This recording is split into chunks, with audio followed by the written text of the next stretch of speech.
안녕하세요, 여러분. 꿀단지입니다. 자, 오늘은 굉장히 오랜만에 영상을 찍게 되었는데요. 바로 한국사를 좀 여러분들께 설명을 드리고자 이렇게 여러 가지 준비를 해왔고요. 그 내용들을 오늘 천천히 나눠서 한 3일 정도에 걸쳐서 완벽히 끝내도록 할 거예요. 자, 그럼 우리 첫 번째 고조의 건국과 성장에 관련된 부분부터 함께 설명을 드리도록 하겠습니다. 자, 우선은 고조선이라는 나라는 나중에 나올 조선과 비교를 좀 해줘야 돼요. 자, 고조선이 있고요. 조선이 있어요. 자, 고조선은 누가 건국하였나요? 그렇죠. 고조선은 단군 왕검이 건국을 하였습니다. 조선은 누가 건국하였나요? 조선은 이성계가 건국을 하였습니다. 이거 두 개 꼭 확인을 해주셔야 되고요. 저는 지금부터 단군 왕검이라는 내용을 하기 전에 일단 고조선의 건국부터 좀 이야기를 해보도록 할 겁니다. 자, 고조선이라는 것은 여기 잠깐 전으로 돌아가서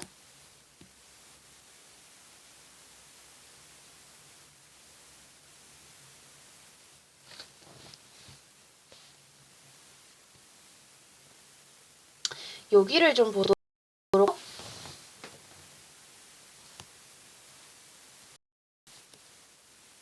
자, 우선 청동기 문화가 발전을 합니다. 고조선 때는 뭐였다? 청동기였다 라고 합니다. 고조선은 청동기. 랴오닝 지역이라는 것은요, 여러분 이렇게 조금 쉽게 생각을 해보시면 좋을 것 같아요. 아이고.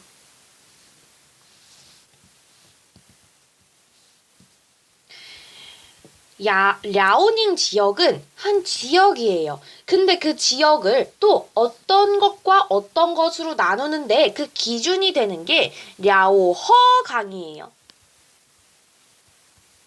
그 랴오허 강으로 서쪽에는 요서, 동쪽에는 요동이라고 이름을 짓고 이걸 다 합친 게 바로 랴오닝 지역이라고 생각을 해주시면 됩니다.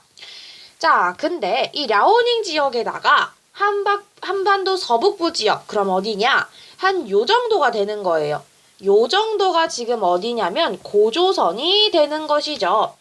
요만큼이 고조선이고 이 세력 범위는 우리가 이 세 가지의 유무를 가지고 알 수가 있습니다. 비, 탁, 미라고 여러분들이 외우시면 되는데 비, 비파형 동검, 탁, 탁자식 고인돌, 미송리식 토기. 요 세 가지로 인하여 여기까지가 고조선의 영토였구나라는 것을 알 수가 있다라는 거죠. 자, 그럼 그 다음으로 보도록 할게요. 자, 요거 그러면 여기까지 한 내용을 교과서로 넘어가서 한번 읽어보도록 하겠습니다. 청동기 문화가 발전함에 따라 만주의 랴오닝 지방과 한반도의 서북부 지방에서는 군장이 다스리는 많은 부족이 나타났다. 군장은 다른 부족을 정복하거나 연맹을 맺어 세력을 확대하여 갔다. 그 가운데 만주의 랴오닝 지역에서 우리나라 최초로 세워진 국가가 어디였다? 조선이었다. 그런데 우리는 이 조선을 예전에 그 후에 이성계가 건국한 조선과 구분짓기 위하여 옛날에 만들어진 조선, 즉 고조선이라고 부르며 어디에 의하면 이라고 하냐면요. 바로 삼국유사라는 것에 써 있습니다. 한번 돌아가 보도록 할게요. 이렇게 정리를 해드린 거는 여러분들이 노트 정리하기 편하라고 이렇게 만들어 드린 거고요.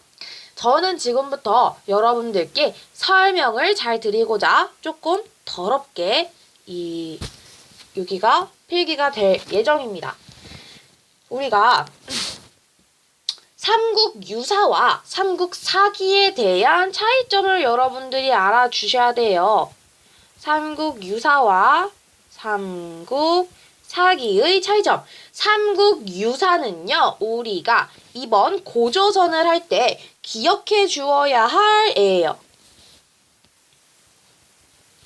기억하세요.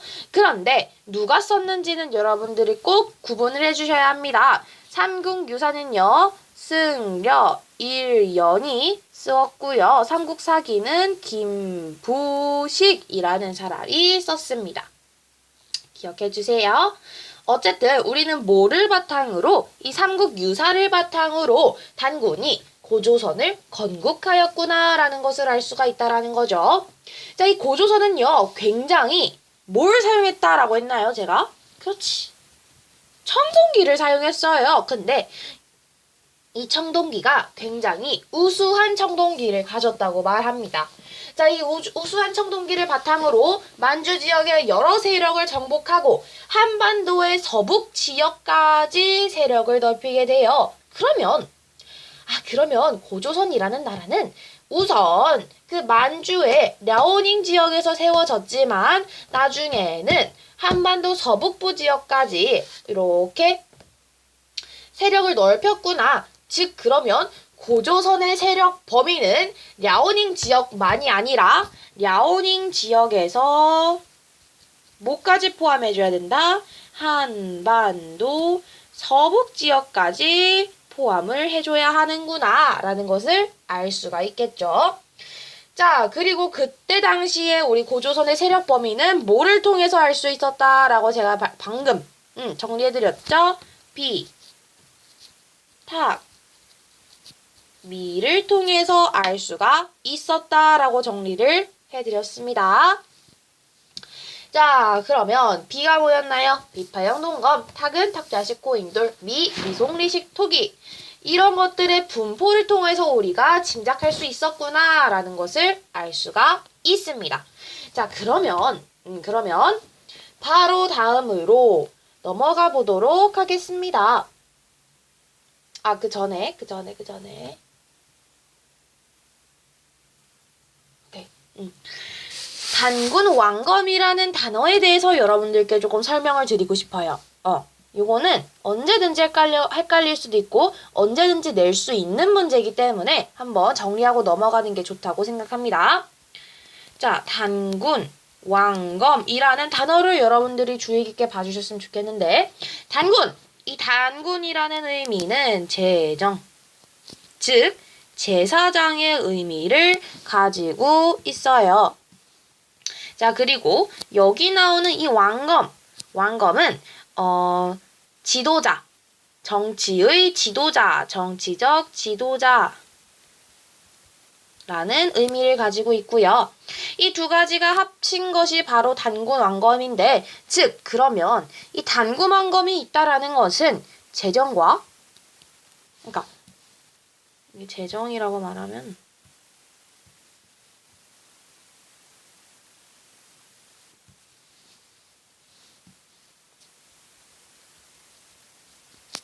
제사할 때 제와 정치할 때 정을 합쳐서 이것을 제정이라고 부르는데, 이때는 그러면 제사와 정치를 한 사람이 했잖아요. 즉 이때를 그래서 제정 일치사회였다라고 이야기를 합니다.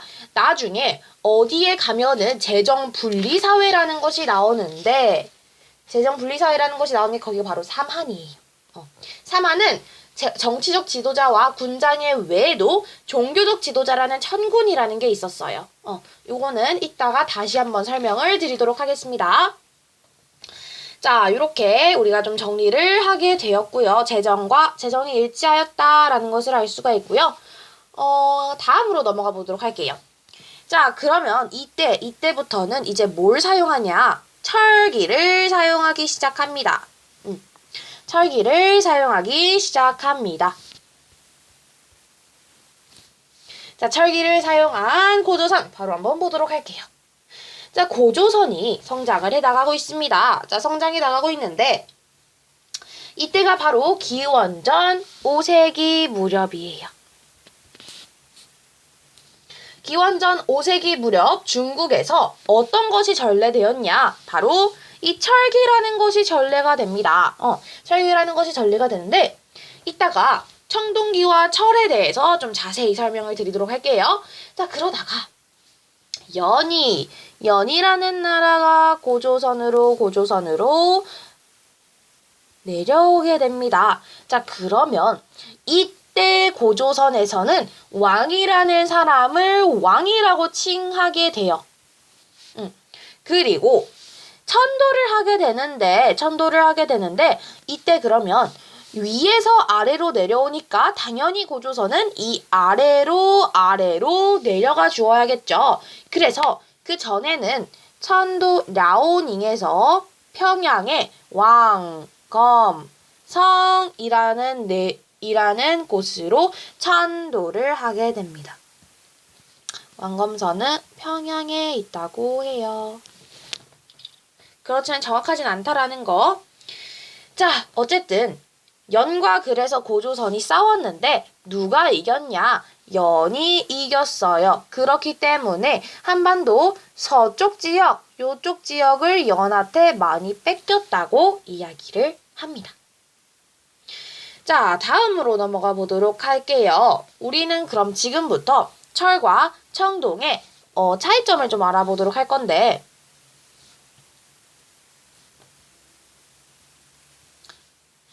뭐가 더 만들기 쉽냐면 철이 훨씬 더 만들기 쉬워요.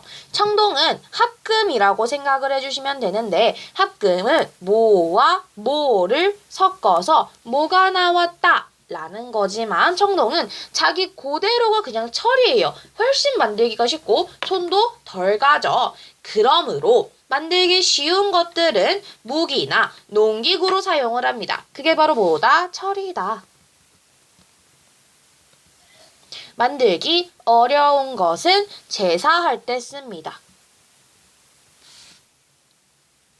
그리고 지배층만 사용이 가능하겠죠. 자, 그럼 철이 유입된 것은 언제일까요? 5세기에 유입됐다고 할 수가 있겠죠. 그런데 철이 발전한 것은 언제일까요? 위만 조선이 시작될 때입니다. 자, 그러면 다음으로 넘어가 보도록 하겠습니다. 우리가 어디까지 했냐? 연나라가 고조선을 침략했는데 이때 왕이라고 칭하였고 그리고 이때 이때 랴오닝에서 수도를 왕검성으로 바꾸었다라는 것까지 했습니다. 그러면 여기까지 한번 읽어보도록 할게요. 교과서. 고조선이 성장해가던 기원전 5세기 무렵 중국에서 철기가 전래되었다. 5세기의 철기. 철은 재료를 쉽게 구할 수 있고 단단해서 무기는 물론 농기구까지 철기가 사용되었다. 철기의 사용은 고조선의 성장에 크게 기여하였다. 자, 기원전 4세기경. 그러면 연이 고조선을 침략한 것은 4세기라고 하네요. 중국의 연이 고조선을 침략하려 하자 고조선은 최고 통치자를 왕이라고 칭하며 맞섰다. 그러나 고조선은 연과의 싸움에서 패하여 한반도 서쪽 지역에 많은 영토를 잃었다. 이 무렵 고조선은 수도를 랴오닝에서 왕검성으로 옮긴 것으로 보인다. 확실하지 않다. 다음으로 넘어가 보도록 하겠습니다.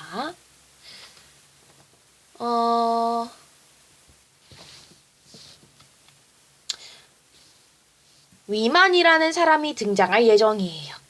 위만이라는 사람이 등장할 예정입니다.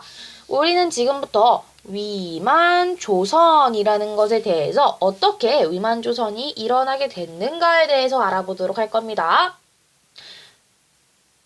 연 지역에서 일단 연은 나중에 멸망합니다. 연은 나중에 멸망합니다. 한나라가 중국을 전체 통일을 해요. 이때 이 무렵에. 그래서 연나라는 이미 사라져 있어요. 연이 여기 있다고 하면요. 연은 이미 멸망했고요. 그런데 여러분, 나라가 멸망했다고 해서 그 지역 사람들까지 사그라게 없어지는 건 아니에요. 그 지역 사람들도 존재는 합니다. 자, 그래서 연 지역에서라고 보통 책에서나 프린트에서 이야기를 해줄 거예요, 아마. 연 지역에서 어떤 사람이 내려오게 돼요. 그 사람의 이름은 바로 그 유명한 위만이라고 하고요. 우리는 여기서 이 위만이 우리나라 사람인가 중국 사람인가에 대해서 굉장히 열띤 토론을 하게 됩니다. 자, 그 증거에 위만이 우리의 동이족 계통 인물이라는 근거를 지금부터 말씀드리도록 할 거예요. 일단 중국은 대부분이 한족이잖아요. 그리고 중국은 나와 내가 아닌 사람으로 구분이 확실해요. 그래서 우리 한족이 아닌 사람들은 전부 다 오랑캐라고 불렀고 우리의 그 고조선 사람들도 그때 중국 입장에서는 오랑캐였잖아요. 한족은 우리 민족이야. 근데 한족이 아닌 민족은 오랑캐야 라고 이야기를 합니다. 자, 그러면 이때 중국은 우리 민족을 뭐라고 불렀냐? 동이족이라고 불렀어요. 동쪽에 있는 오랑캐라고 불렀다는 거죠. 그리고 우리는 우리를 한민족이라고 칭했다고 합니다. 자, 근데 위만은 한이 중국을 다시 통일한 직후에 고조선에 왔다. 중국의 역사책에는 위만을 연사람으로 기록하고 있어요. 즉, 중국의 역사책에서는 위만이 어디 나라 사람? 연나라 사람이라고 이야기를 하는데 위만이 망명할 때 상투를 트고 오랑캐 옷을 입었다라고 한 기록을 바탕으로 위만을 어디 계통? 그렇지. 우리 동이족 계통이라고 보는 시각이 훨씬 많습니다. 더구나 위만은 왕이 된 후에도 조선이라는 국호를 그대로 사용했고요. 중국과 강하게 대치하였습니다. 이러한 점으로 보아 위만의 집권은 고조선 내부의 정치적인 변동으로 이해하는 것이 일반적이겠구나라고 교과서에서는 쓰고 있습니다. 어쨌든 위만은 연 지역에서 내려오게 됩니다. 그리고 위만은 누구를 몰아내느냐? 원래 그때 왕이었던 준왕을 몰아내고 자기가 왕이 되게 됩니다. 그때부터 우리는 뭐라고 이야기를 하냐면 위만 조선이 시작되었구나라고 이야기를 해요. 위만 조선이 시작되었을 때 우리는 요거 한 가지만 기억해 주시면 됩니다. 바로 철기가 발달하였습니다. 라는 것만 포인트로 알아주시면 된다라는 거예요. 철기가 발달했습니다. 자, 그러면 그 다음으로 넘어가 보도록 할게요. 이제 새로운 판서를 가지고 공부를 해보도록 합시다.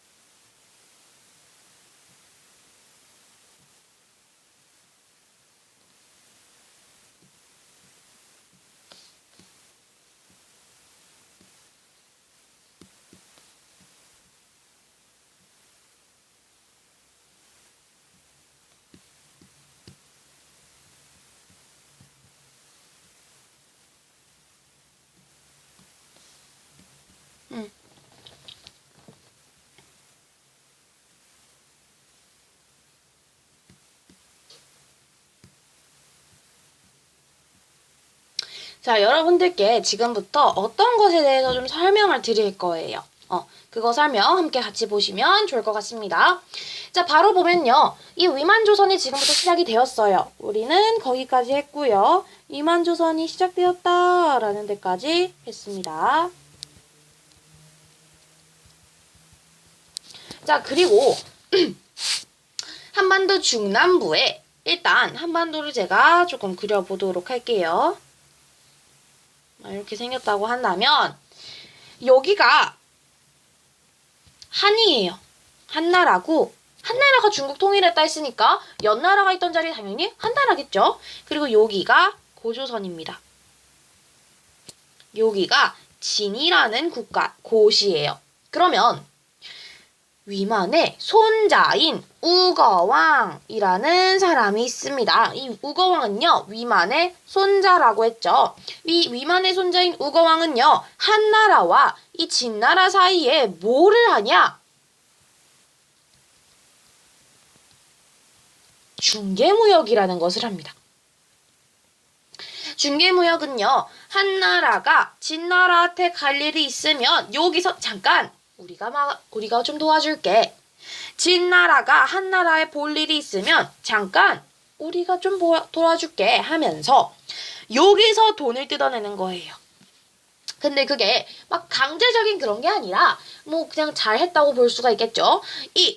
뭐를 했다라고 했냐? 중개무역을 했더니 돈을 받는다. 나라가 부유해진다. 라고까지 생각을 정리하시면 됩니다. 자, 그리고 이때부터 철을 본격적으로 받아들이게 되는데, 철을 그러면 본격적으로 받아들일 때는 언제냐라고 한다면 고조선 끝무렵 멸망하기 직전이라고 말씀하시면 되고요. 청동기는 보통 그렇지 의식의 용도, 제사의 용도로 사용하였다라고 합니다. 여기에 제가 써놨어요. 안 써놨나? 일단 제가 설명은 드렸던 거 기억하시죠? 자, 됐습니다. 요 정도만 여러분들이 알아주시면 된다라는 거예요. 자, 그리고 이제부터는 한나라가 우리를 멸망시킬 차례인데 그 전에 그것까지 한번 읽고 넘어가겠습니다. 이후 중국이 혼란해진 틈을 타 많은 중국인이 고조선으로 이주하였다. 이때 연 지역에서 위만이 무리 1000여 명을 이끌고 고조선으로 들어왔다. 위만은 준왕의 신임을 받아 국경을 지키는 역할을 맡았으나 오히려 준왕을 몰아내고 왕위를 차지하였다라고 이야기를 합니다.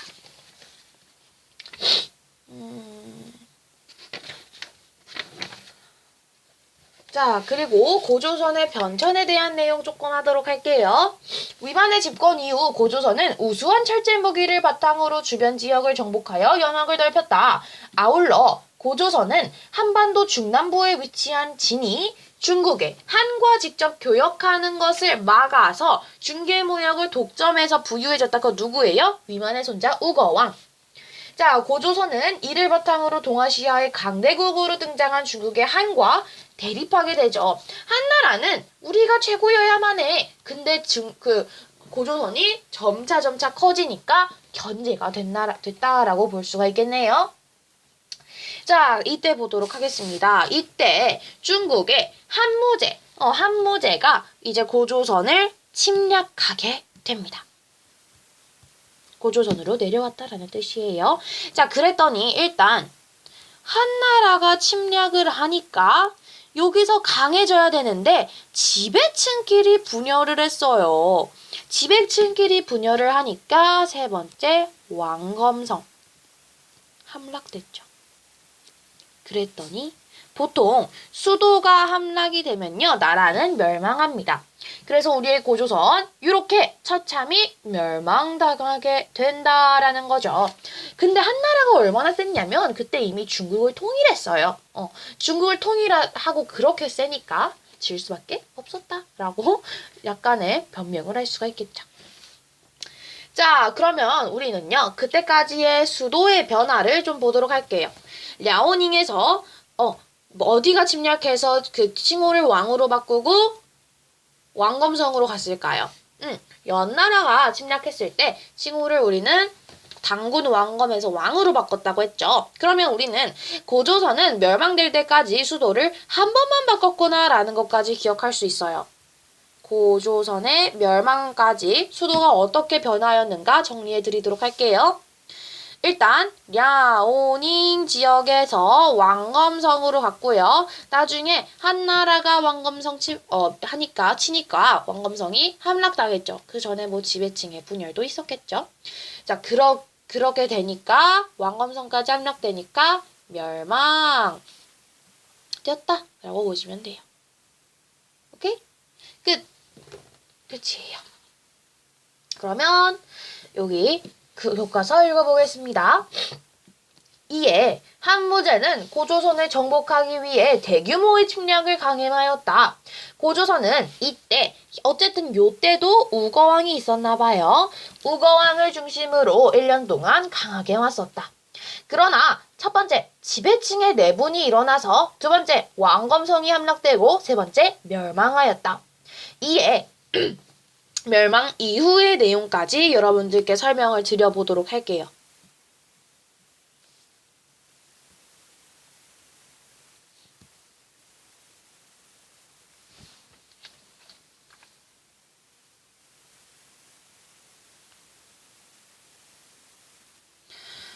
자, 여기가 한이었죠? 여기가 옛 고조선 땅이에요. 여기는 진이었어요.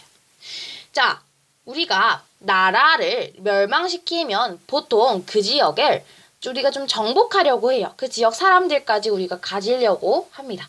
그러니까 한은요, 고조선의 옛 땅에 뭘 설치하냐? 한사군 또는 한군현이라는 것을 설치를 하게 됩니다. 이게 바로 뭐냐? 한나라가 설치한 4개의 군현. 이래서 한사군을 설치를 하게 되고요. 사람들은 그렇죠. 당연히 저항을 하죠. 사람들이 너무 그 저항이 계속되니까 한사군을 배지하거나 또는 이동, 즉 옮겨갔다라는 거예요. 그러면서 몇몇 사람들은 이 고조선 유민들은 나라 잃은 사람들이에요. 고조선 유민들이 진으로 내려가게 되면서 여기가 갑자기 발전을 하게 된다라는 거예요. 예전에 고조선 철제가 철제 무기 장난 아니었잖아요. 그런 것들을 내려가서 거기에 이 남쪽에 발전된 문화와 문물을 전달하였다라고 볼 수가 있답니다. 그래서 우린 지금부터 고조선의 건국과 성장 다 했어요. 27분 만에. 자, 교과서 읽어보도록 하겠습니다. 이후 한은 고조선의 옛 땅에 군현을 설치하여 지배하였다. 그러나 이에 대한 저항이 계속되어 이내 폐지되거나 옮겨가야 했다. 한편 고조선이 멸망하자 많은 고조선 유민들이 한반도 남쪽 진으로 이주하여 그 지역의 사회 발전에 기여하였다라고 알 수가 있어요. 자, 그러면 역사 탐구 부분으로 넘어가서 조금 언급만 하고 넘어가도록 하겠습니다. 고조선은 왕 밑에 상, 대부 등의 관직을 두었고 군대의 우두머리는 장군이라고 불렀다. 특히 나라를 다스릴 때 상이 중요한 역할을 하였으며 여러 명의 상이 있었다. 자, 어쨌든 그리고 고조선의 법률. 고조선은 8조의 법을 만들어 사회 질서를 유지하였다. 그중 다음 3가지 조항만 전하고 있다. 사람을 죽인 자는 사형에 처한다. 남에게 상처를 입힌 자는 공물을 갚게 한다. 남의 물건을 훔친 자는 노비로 삼는다. 단 죄를 면하는 자는 50만 전을 내야 한다. 고조선은요, 기원전 4세기경에 연애 침략을 받았어요. 그죠? 그러면서 우리 최고 통치자의 왕이라고 칭하였죠. 그리고 남아있는 법 조항을 통하여 고조선에서는 사람의 생명을 존중하고 노동력과 사유재산을 중요하게 여겼다는 사실, 또한 고조선이 노비라는 존재가 계급사회였다. 즉 노비가 존재하는 계급사회였다라는 것도 알 수가 있었습니다. 끝입니다. 자, 다음으로 넘어가 보도록 할게요.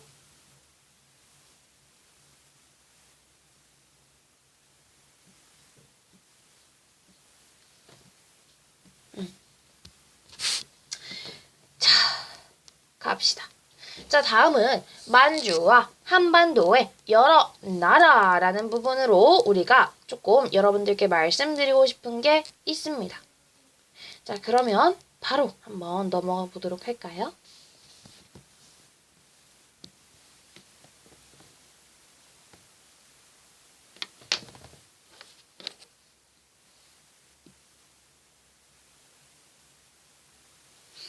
이거를 조금 보고 싶어서 그래요. 요거를 캡처가 가능할까요?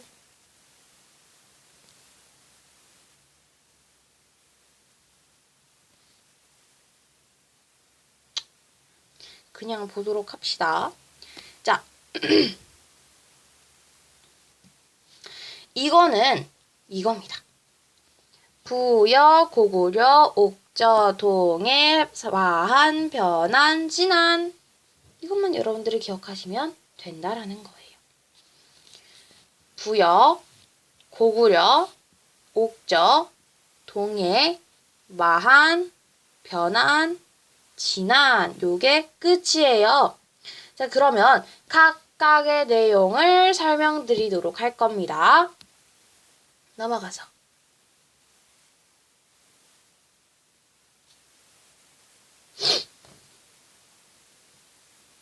교과서부터 한번 읽어보도록 하겠습니다. 고조선이 멸망할 무렵부터 철기가 점차 한반도로 확산되어 널리 사용되었다. 이에 따라 청동은 주로 뭐로 사용됐냐면 의식용 도구, 즉 제사할 때 사용되었다. 철제 농기구를 사용하면서 땅을 깊게 갈 수 있었기 때문에 농업 생산량이 크게 늘어났다. 아울러 철제 무기를 가진 부족은 다른 부족을 정복하여 세력을 확대해 나갔다. 이에 따라 고조선에 이어 여러 나라가 성립하게 되었다. 만주에서는 부여와 고구려가 나타났으며 한반도에서는 옥저와 동해, 사만이 등장하였다. 자, 여기까지 보도록 할 거예요. 여러분들은 바로바로 제가 한 번에 설명을 드리도록 할 겁니다. 이것만 제대로 알아주셔도 여러분들은 이거를 좀 마스터했다라고 보실 수 있어요.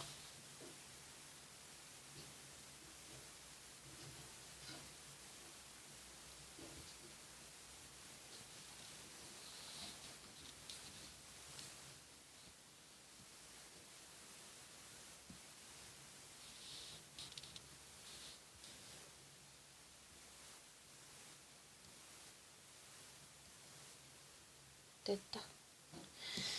자, 바로 가보도록 할게요. 일단 빈칸부터 채워넣어야겠죠. 부여, 고구려. 제가 지금 말하는 순서대로 외우세요, 그냥. 옥저, 동해, 마한, 변한, 진한. 자, 그래서 저는 이거를 좀 묶어서 설명드릴 겁니다. 여러분들은 좀 얘네들이 비슷하다라고 생각을 하시는 것끼리 묶어서 생각하시면 돼요. 자, 보도록 할게요. 부여와 고구려 묶으시고요. 옥저와 동해 묶으시고 마한, 변한, 진한 묶으세요. 이렇게 공부하시면 훨씬 편하실 거예요. 자, 바로 시작하겠습니다. 일단 제가 부여부터 사만까지, 얘를 우리는 사만이라고 불러서 설명드릴 거예요. 이거까지 다 한 다음에 교과서 읽고 마무리할 겁니다. 자, 우선 부여부터 보도록 할게요. 저는 쓰지 않고 바로 설명만 드릴 거니까 여러분들 필기하시면서 가시면 될 것 같아요. 자, 부여라는 나라부터 보도록 하겠습니다. 자, 부여는요, 우리가 농경과 목축을 중시한 나라였어요. 농경과 목축을 중시하니까 일단 좀 농경이 잘 돼야겠죠. 그러면 제사를 한단 말이에요. 제사를 하니까 이때부터 뭐가 생겨나냐면 제천 행사라는 것이 생겨나게 됩니다. 그 전에 일단 부여가 농경과 목축을 중요시했다는 거 기억해 주시고요. 그냥 쓸까요? 간단하게 쓰도록 할게요.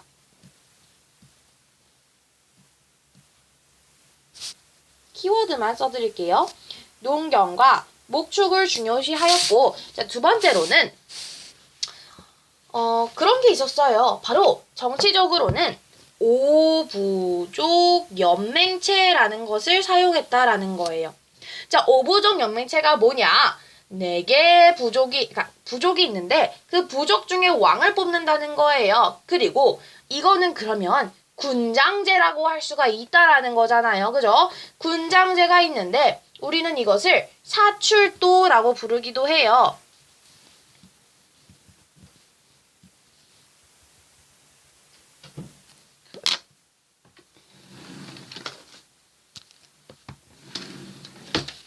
자, 잠시만요.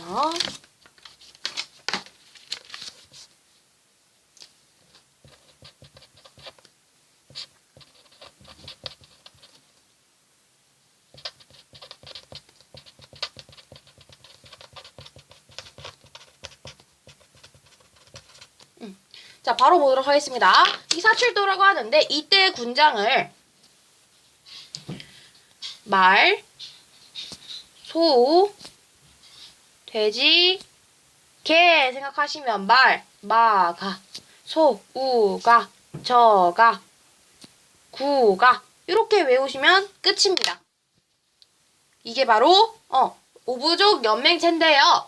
자, 마가, 우가, 저가, 구가 중에 왕 한 명 뽑고요. 그 왕이 있는데 왕이 만약에 농사가 안 돼요. 왕 죽입니다. 이거 가뭄이 들었어. 왕 죽여요. 비가 안 와요. 왕 죽여요. 왕의 권위가 굉장히 낮았다라는 것을 알 수가 있습니다. 왕권이 상당히 미약하였다라는 것을 알 수가 있죠. 자, 그러면 여기서 하나 우리가 왜 이거를 말, 소, 돼지, 개로 했을까요? 동경과 목축이 중요했으니까요. 그런 것도 알 수가 있겠죠. 자, 부여는 영고, 고구려는 동맹, 동해, 무천, 사만, 계절제 어떻게든 외우시게 될 겁니다. 그건 바로 제천행사. 부여의 제천행사는 부여, 영고. 부여는 영고예요. 자, 제천행사는 영고라는 거 기억하시면 되고요. 바로 다음으로 넘어가 보도록 하겠습니다. 자, 첫 번째, 부여에서 기억할 특징. 첫 번째, 형사 취수제. 두 번째, 순장. 세 번째, 일책 12법. 이것만 기억하시면 된다라는 거예요. 순장, 형사취수제부터 보도록 할게요. 형사취수제라는 것은 형이 죽으면 형의 아내와 동생을 결혼시킨다. 이거는 목적이 두 가지가 있는데 하나는 그렇지. 재산을 지키기 위함. 또 하나는 뭐냐? 왕권에서는 나라의 계승 문제. 왕이 계승 문제에 의하여 이것을 형사취수제를 시행하였다. 그렇게 요거 기억하시면 됩니다. 자, 두 번째, 순장이라는 것은 지배층이 사망하면 피지배층 같이 죽어. 이렇게 기억하시면 돼요. 그 지배층이 사망을 하게 된다면 피지배층까지 같이 묻는다는 거 기억하시면 되고요. 일책 12법, 하나의 잘못을 하면 12배로 갚는다. 이렇게 기억하시면 됩니다. 만약에 내가 말 한 마리를 훔쳤어요. 그럼 몇 배로 갚아줘야 돼요? 말 12마리로 보상을 해줘야 한다라는 겁니다. 됐고, 끝이에요. 자, 고구려 넘어가 보도록 할게요. 자, 고구려는요. 부여와 굉장히 비슷합니다. 부여와 굉장히 비슷하고요. 자, 고구려의 주몽이라는 사람이 졸본이라는 산악지역에 고구려를 처음으로 이제 만들게 돼요. 자, 그런데 산악지역이다 보니까 뭐가 약해요? 농경과 목축이 쉽게 이루어질 수 없어요. 하지만 이루어지긴 했지만 쉽게 이루어질 수 없기 때문에 어디로 눈을 돌리냐? 옥저와 동해에서 약탈을 해간다는 거예요. 옥저와 동해에서 계속 압박하면서 약탈을 하게 되고요. 이때 고구려는 뭐를 잘했냐? 무예. 말타기나 활쏘기를 그렇게 잘했대. 그러면서 압박이 가능했다라는 거죠. 자, 그러면 고구려는 동맹, 제천행사가 있긴 있었어. 왜? 그렇지. 어쨌든 농경을 안 지으면서 살 수는 없다라는 게 포인트라고 생각하시면 될 것 같아요. 농경을 안 지으면서 살 수는 없어요. 그렇기 때문에 그 제천행사가 있었다. 제천행사가 없는 나라는 옥저만 제천행사가 없어요. 나머지 다 있어요. 부여는 영고, 고구려는 동맹, 동해, 무천, 사만, 계절제. 오케이. 자, 그리고 고구려도 첫 번째 형사취수제. 두 번째 순장. 세 번째 일책 12법. 그리고 네 번째 서옥제라는 것까지 이렇게 네 가지 기억하시면 됩니다. 오케이? 자, 그래서 제가 각각 설명을 또 드리도록 할게요. 자, 형사취수제. 엄마야.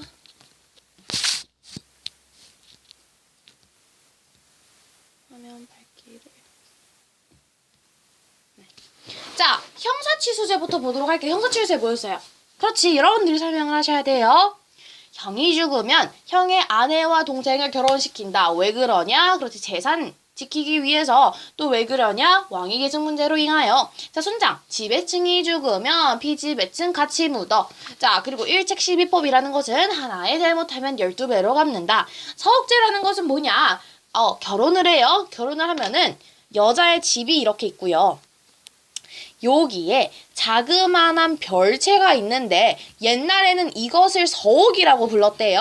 그래서 살다가 여자와 남자 결혼하는 여자와 남자가 여자의 집에 있는 별채, 즉 여자의 집에 있는 서옥에서 살다가 남자의 집으로 돌아간다라는 것이 바로 이 서옥제라고 알아두시면 된다라는 거예요. 오케이? 자, 그러면 옥저로 넘어갈게요. 자, 옥저 또한 왕이 자, 일단 고구려와 부여는 왕이 있어요. 근데 고구려도 일단은 오부족 연맹체로 시작을 했다고는 하는데 어쨌든 왕이 있어요. 그죠? 근데 옥저와 동해랑 사만은 다 왕이 없어요. 근데 사만에서는 목지국을 제외하고는 왕이 없어요. 목지국만 왕이 있었다고 해요. 어쨌든 옥저는 왕이 없고 군장 사회였는데 이때 군장을 읍군과 삼노라고 불렀고요. 고구려에다가 공을 바쳤대요. 왜? 고구려가 압박했으니까 고구려는 농경과 목축을 잘 하지 못하니까 옥저와 동해를 압박해서 약탈해 갔다라고 방금 전에 말씀했었죠. 자, 어쨌든 옥저, 고구려에 공을 바쳤어요. 옥저가 동해 안에 가까이 위치하고 있죠. 해산물, 소금 이런 걸 바쳤다고 해요. 옥저에서 기억할 것은 바로 민며느리제라는 건데요. 민며느리제. 민며느리제가 뭐냐? 결혼을 하지 않은 어린 여성이 남자의 집으로 가서 클 때까지 일을 하고 밥을 먹고 하다가 나중에 결혼하는 것인데 이 민며느리제의 목적은 바로 노동력을 얻기 위함입니다. 어린 여자의 노동력을 얻기 위함입니다. 오케이? 자, 그리고 이 옥저에서는 또 뭐가 있었냐? 바로 골장제라는 것이 있었어요. 골장제는 즉 가족 무덤이라고 생각하시면 되는데 한 사람이 죽으면 그 뼈를 가지고 있다가 또 한 사람이 죽으면 그 뼈를 가지고 있다가 한 사람이 죽으면 그 뼈를 가지고 있다가 그렇게 뼈가 많아지면 한 번에 묻는 것 이렇게 생각하시면 된다라는 겁니다. 그러면 순장과 다른 점은 뭘까요? 일단 피가 섞인 혈연관계에서의 그거고요. 순장은 지배층이 죽으면 살아있는 피지배층까지 같이 죽였어요. 그런데 골장제는 죽을 때까지 기다린다라고 생각하시면 됩니다. 자, 다음으로 보도록 할게요. 자, 부여, 고구려, 옥저, 동해로 넘어가 보도록 하겠습니다. 동해 또한 왕이 없는 군장 사회예요. 끝날 때까지 군장이었대요. 군장이었고 여기서의 군장도 읍군과 삼노라고 불렀고 이때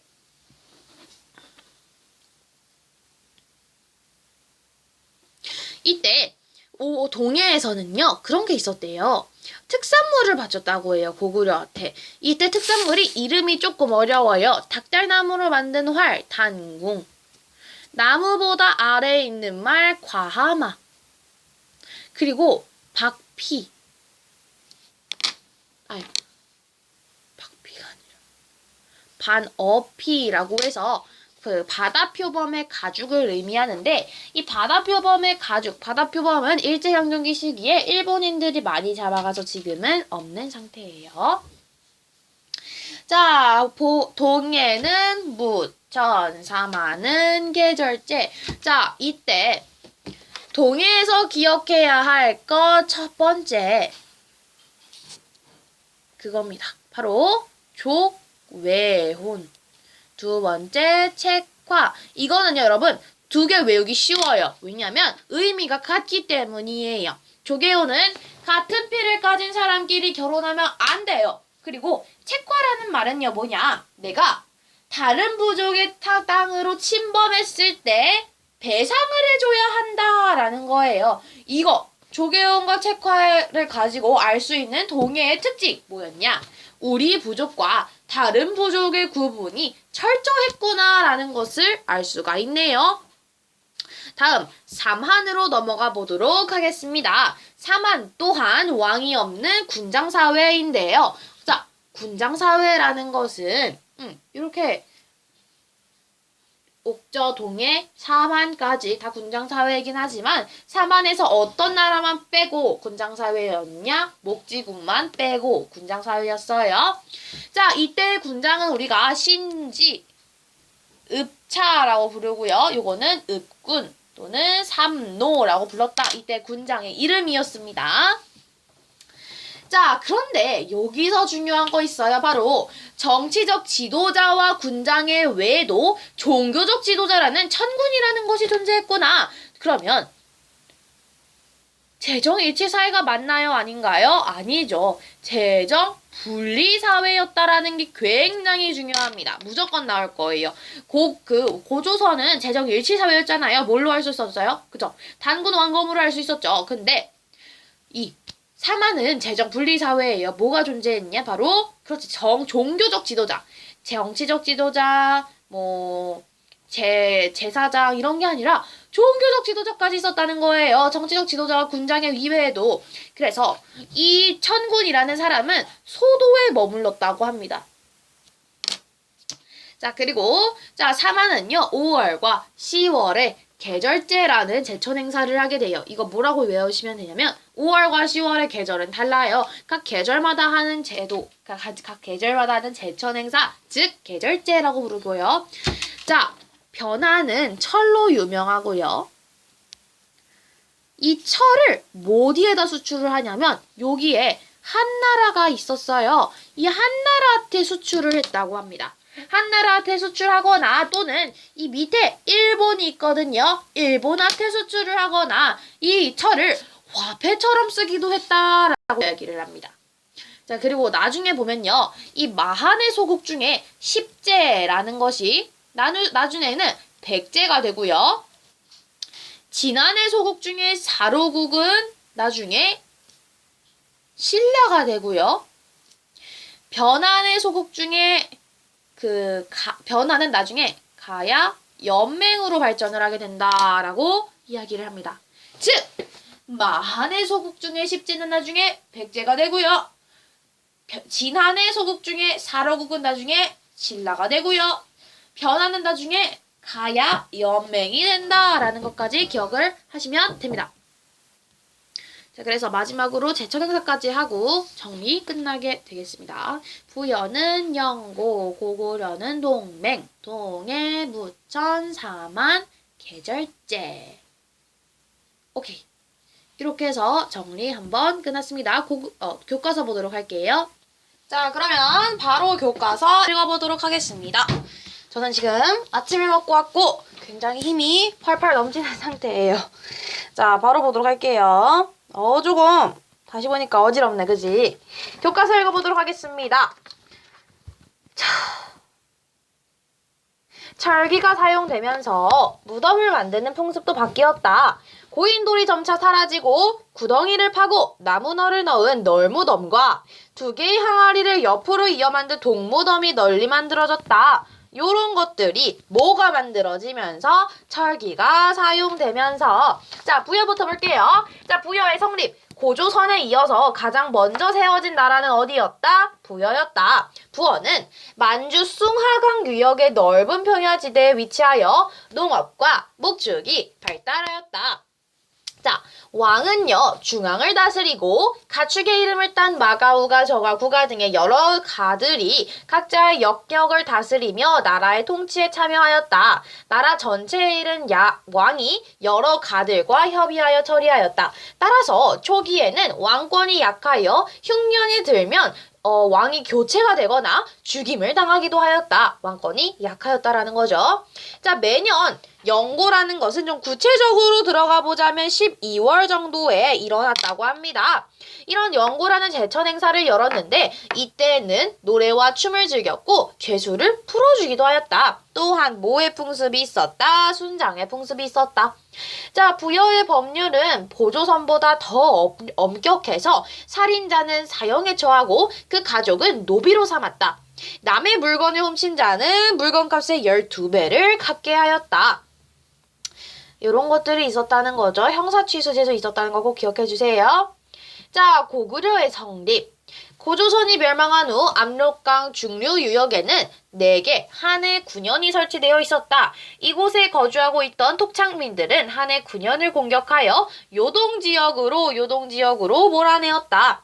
이 대체로 이 무렵에 고구려가 성립된 것으로 보인다. 당시 고구려를 구성한 세력들은 각자의 영역을 별도로 다스렸기 때문에 고구려 왕의 권력은 약할 수밖에 없었다.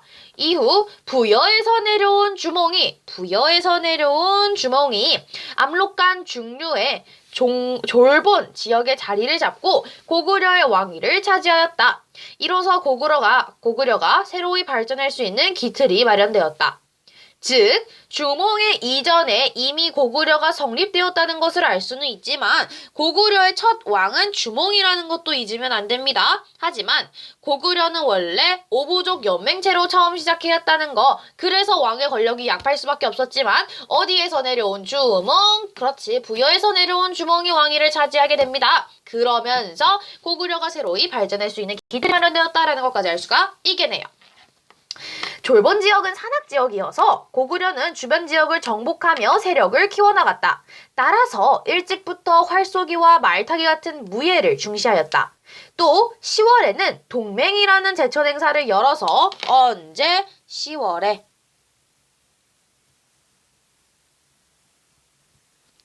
동맹이라는 제천 행사를 열어 연맹의 통합을 강화하였다. 남자가 여자 집에 가서 일정 기간 동안 거주하는 서옥제라는 혼인 풍습 또한 있었다.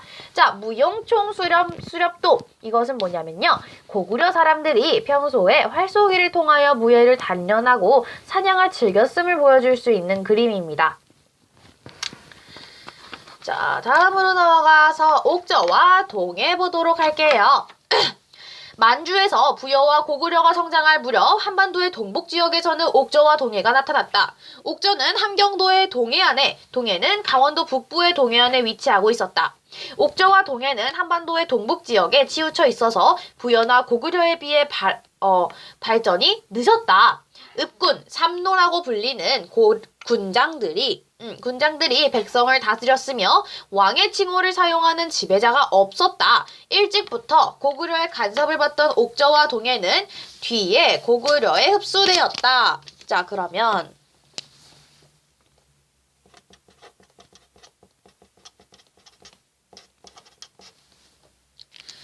옥저에는 여자아이를 데려와 기른 후에 며느리로 삼는 민며느리제라는 혼인 풍습이 있었다. 또 가족이 죽으면 시신을 임시로 묻어두었다가 나중에 그 뼈를 추려서 강종 공동무덤에 매장하였다. 동해에는 같은 씨족끼리는 결혼하지 않는 족외혼 풍습이 있었으며 다른 부족의 영역을 침범하면 노비나 소, 말 등을 묻게 하는 책화라는 풍습이 있었다. 해마다 10월에는 동해 무천이라는 제천 행사를 열었다. 자, 고조선이 발전하고 있을 때 한반도 중남부 지역에는 진이라고 불리는 세력이 성장하고 있었다. 여기를 뜻해요. 진은 잠깐만 색깔이 좀 다르게 해야 돼. 여기를 우리가 진이라고 불렀다는 거예요. 자, 진은 고조선을 통한 중개무역으로 중국의 한과 교역하기도 하였다. 고조선이 멸망한 후 유민들에 의해 철기가 널리 전파되면서 마한, 변한, 진한 이렇게 3한이 성립되었다. 3한은 여러 개의 소국이 모여 연맹을 이루고 있었다. 3한의 여러 소국에는 군장인 신지, 읍차 외에 제사장인 뭐가 있었다? 천군이 있었다. 천군은 신선한 구역인 소도라는 지역에 머무르며 종교의식을 주관하였다. 소도에는 죄인이 도망쳐와도 군장이 잡으러 들어갈 수 없었다. 천군의 존재를 통해 삼한은 재정이 모호한 분리된 사회라는 것을 알 수가 있었다. 삼안에서는 일찍부터 벼농사가 발달하였으며 씨 뿌리기가 끝난 5월과 추수 가능한 10월에 하늘에 제사를 지냈다. 변안에서는 철이 나서 이것을 한 해 9년 외 등으로 수출하였고 철을 화폐처럼 사용하기도 하였다. 이후 마안에서는 백제가 성장하고 진안에서는 사로국 그게 나중에 신라로 성장해서 주도권을 차지하였다. 또 편안에서는 여러 소독이 무슨 연맹, 가야 연맹 이것을 구성하게 됐다라는 거죠. 자, 이걸 좀 보도록 할게요. 사만, 그러니까 마한은요, 54개의 소국으로 구성되었고, 진안과 변안은 각각 12개의 소국으로 이루어졌다고 해요. 규모가 큰 소국은 1만여 호, 즉 1만여 가구였으며, 규모가 작은 소국은 600에서 700호 정도라고 합니다. 자, 덩이쇠라는 게 뭐냐면요, 철을 1차로 가공해서 만든 것으로 이것을 이용하여 다양한 철기를 만들었으며 화폐처럼 사용하기도 했다. 화폐처럼 사용한 거? 그렇지, 변한. 자, 소떼와 농경문이 청동기. 자, 소떼는 천군이 다스리는 소도라는 곳에 세우던 것에서 유래한 것으로 보이는데 농경문이 청동기에도 소떼가 세워져 있었다라고 하네요. 자, 그러면 관련 있는 내용 선으로 우어보기 한번 해볼까요? 부여, 영고, 고구려, 동맹. 동해, 묻천, 사만, 계절제. 그리고 사만은 그런 것도 우리가 있었죠. 재정 분리사회라는 거. 옥전은 민며느리, 가족 공동무덤인 그거 골장제 이런 것들이 있었다. 기억해 주시면 좋겠고요. 자, 그 다음으로 넘어가서 삼국의 성립과 발전 이라는 내용을 우리 함께 살펴보도록 하겠습니다. 다음 시간에 만나도록 할게요. 안녕!